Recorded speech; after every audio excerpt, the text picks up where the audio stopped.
6 p.m. Pakistan Standard Time. Assalamu alaikum. This is Radio Pakistan. The news read by Daman Zaman.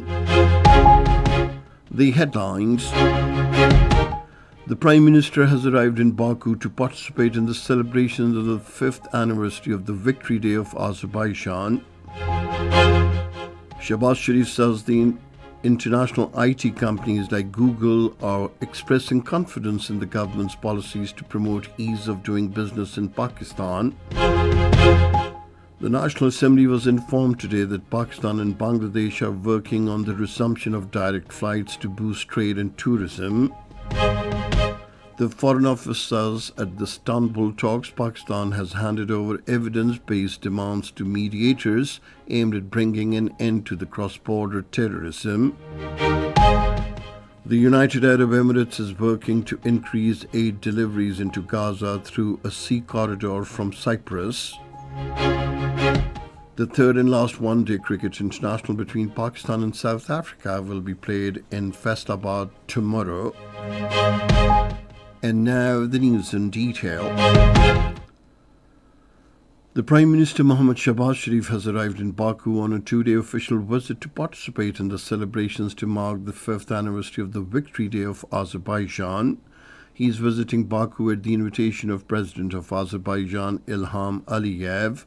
At the Heydar Aliyev Airport, the Prime Minister was received by the first Prime Minister of Azerbaijan, Yakub Ayubov, and the Foreign Minister Fariz Razayev.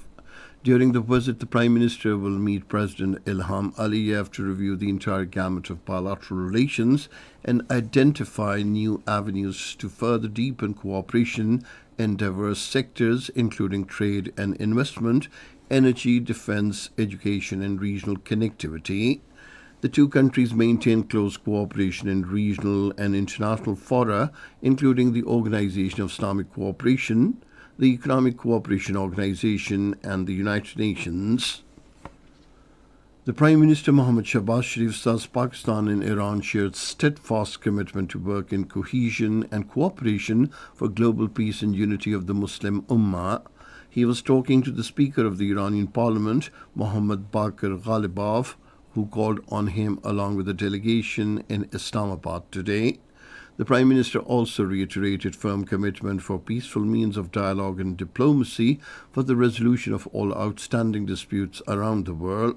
In his remarks, the Speaker of the Iranian Parliament, Dr. Mohammad Bakir Ghalibaf, expressed his gratitude to the Prime Minister, the government and people of Pakistan for their well-placed support in the recent Iran-Israel conflict.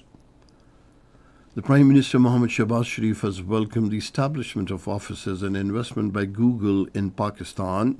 In a statement today, he said the establishment of an assembly line for Google products in Haripur is a welcome development.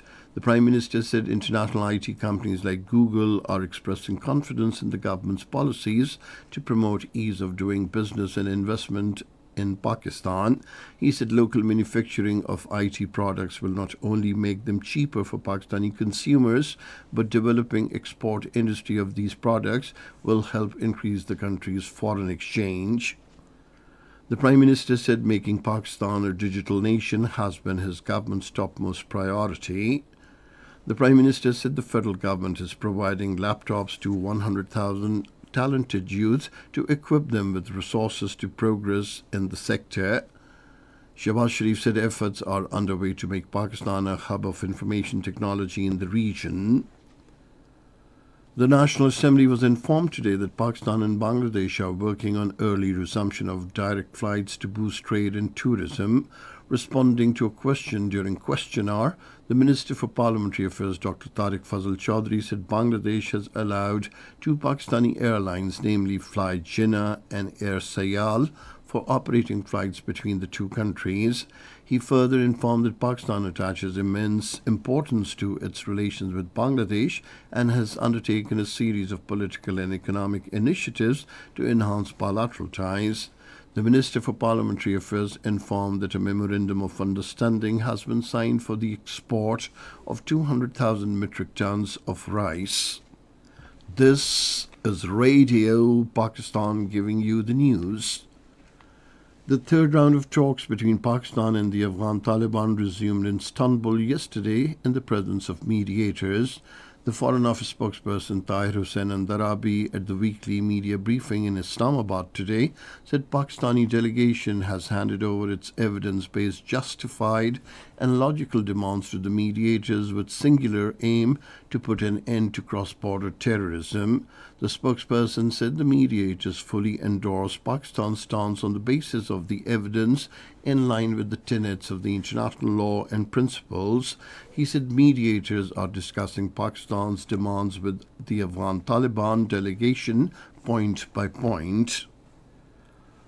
Talking about disinformation flashed by the Indian media, the spokesperson said Pakistan categorically rejects the unfounded and misleading allegations that members of the Hindu community were denied entry into Pakistan. He said these claims are entirely baseless and represent yet another attempt by India to distort facts and politicize a matter that was purely administrative in nature.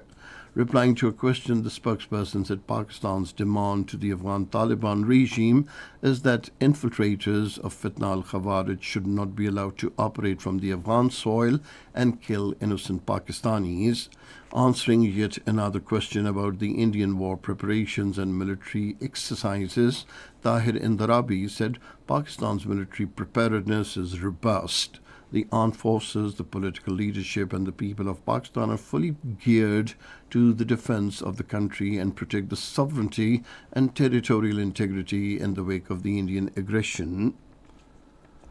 President Asif Ali Zardari has strongly condemned a blast at a mosque inside a school in Indonesia's capital, Jakarta, which left several people injured. In a statement, the president, expressing deep grief and sorrow over the tragic incident, prayed for the early recovery of those injured in the blast. He said Pakistan and Indonesia stand together in the global efforts against extremism and terrorism. The president said the Pakistani nation has rendered immense sacrifices in the war against terrorism.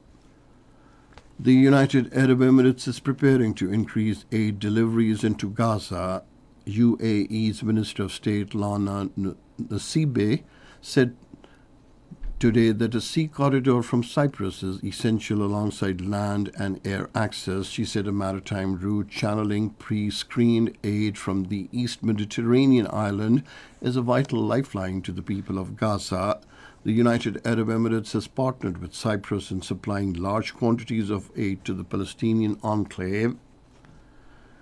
In Sudan, the paramilitary rapid support forces have agreed to a proposal of the United States and Arab countries for a humanitarian ceasefire. Rapid Security Forces, in a statement, said President Donald Trump's administration is working towards ending the fighting in Sudan. The conflict has claimed life of tens of thousands of people and also causing hunger across the country and displacing millions. North Korea today fired a ballistic missile towards the sea off its east coast. South Korea's military said the suspected short-range ballistic missile was launched from an area in the northwest region, traveling a distance of about 700 kilometers. And now cricket, the third and last one-day international match between Pakistan and South Africa will be played in Faisalabad tomorrow. The match will start at 3 p.m. And finally, the weather report. Dry weather is expected in most parts of the country, while cold conditions are likely to prevail in the hilly areas during the next 12 hours. Shallow fog in patches during morning and night may develop over the few plain areas of the Punjab. And that is the end of this news bulletin. For more news and analyses, log on to our website, radio.gov.pk, and you can also watch the live video streaming of our bulletins on the link facebook.com/Radio Pakistan News Official.